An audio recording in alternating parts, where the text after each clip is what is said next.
Hello guys, कैसे हैं आप लोग। मैं उम्मीद करता हूँ बहुत अच्छे होंगे लोग। देखिए, आज हम लोग फिर से एक न्यू टॉपिक्स के बारे में पढ़ेंगे जो कि फोर्स का टाइप पढ़ेंगे। तो फोर्स कितने प्रकार के होते हैं? तो फोर्स दो प्रकार के होते हैं, एक बाइलेंस फोर्स और एक अनबाइलेंस फोर्स।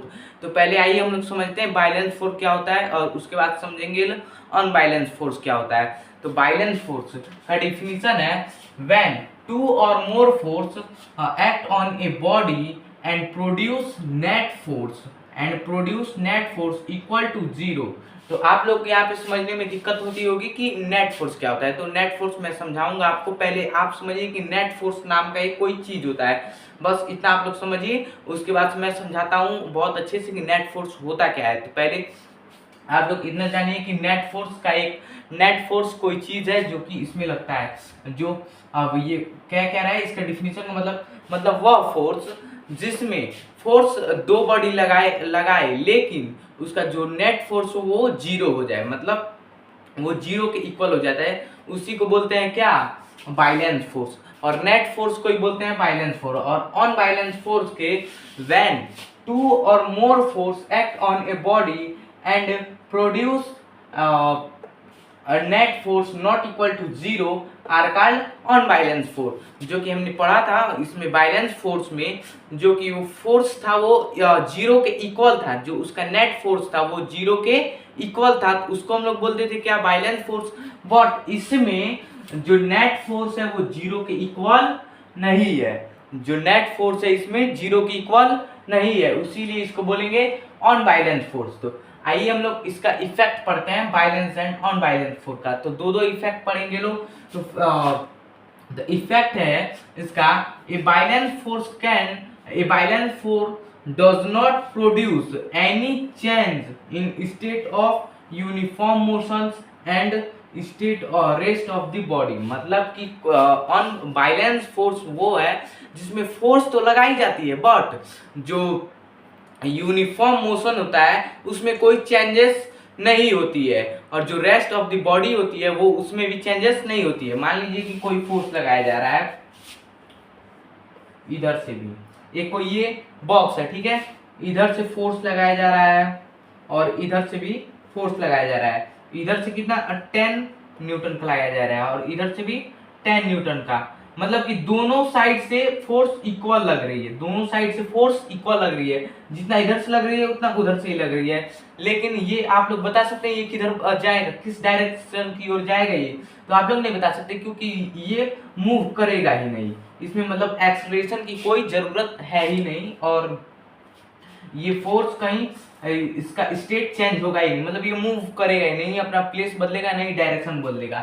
वही बोल रहा है इसमें, a balance force does not produce any change in uniform state in uniform motion and rest of the body. मतलब इसके जो बॉडी है वो रेस्ट में है, अब उस पर फोर्स अप्लाई करेंगे तो उसमें कोई चेंजेस नहीं होगी, वो रेस्ट में ही रहेगी।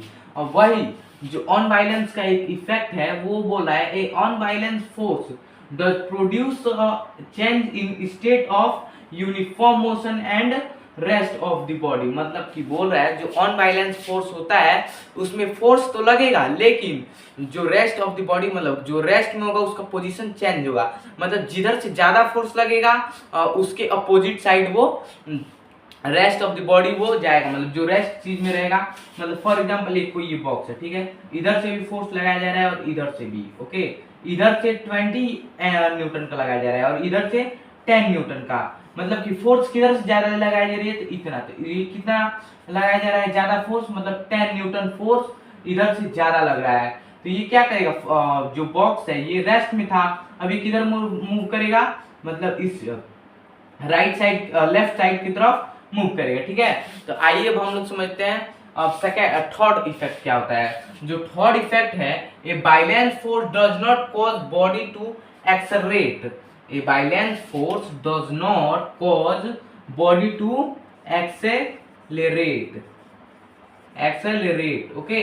मतलब कि जो बाइलेंस फोर्स होता है उसमें क्या होता है, उसके जो बॉडी होता है वो उसको एक्सेलरेशन की जरूरत नहीं पड़ती है क्योंकि उसमें वेलोसिटी चेंज होगा ही नहीं, तो एक्सेलरेशन कहाँ से आएगा? तो जब आप लोग को मैंने बताया था इसके पहले वाले चैप्टर में एक्सेलरेशन के क्या फॉर्मूला होता है, और एक्सेलरेशन का डिफिनेशन क्या होता है? Acceleration is changing rate in the velocity is known as acceleration. तो एक्सेलरेशन का फॉर्मूला क्या होता है?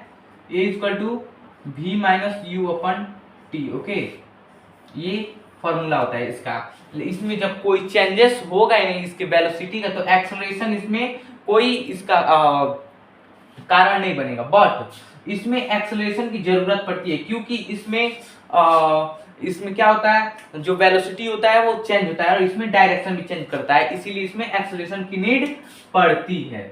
जो इसमें क्या होता है, वेलोसिटी भी चेंज होता है और इसका डायरेक्शन भी अपना चेंज करती है, इसीलिए वेलोसिटी की नीड पड़ती है। अब इसके बाद से हम लोग पढ़ेंगे क्या, न्यू टॉपिक जो है गैलीलियो बाबा और उनके टाइप ऑफ मोशन, उसके बारे में पढ़ेंगे। और उन्होंने क्या ऑब्जर्व किया था, तो आपको मैं बता दूं, जो गैलीलियस बाबा थे वो एक क्या थे, वो भी एक साइंटिस्ट थे, जो इसमें फोर्स में और कुछ क्या किए थे, इन्वेंशन किए। तो आइए हम लोग उसको नेक्स्ट वीडियो में पढ़ेंगे। तब तक के लिए बाय। मैं इसलिए छोटा छोटा वीडियो बना रहा हूँ क्योंकि ज़्यादा आप लोग को लोड ना पड़े और अच्छे से आप लोग को समझ में भी आए।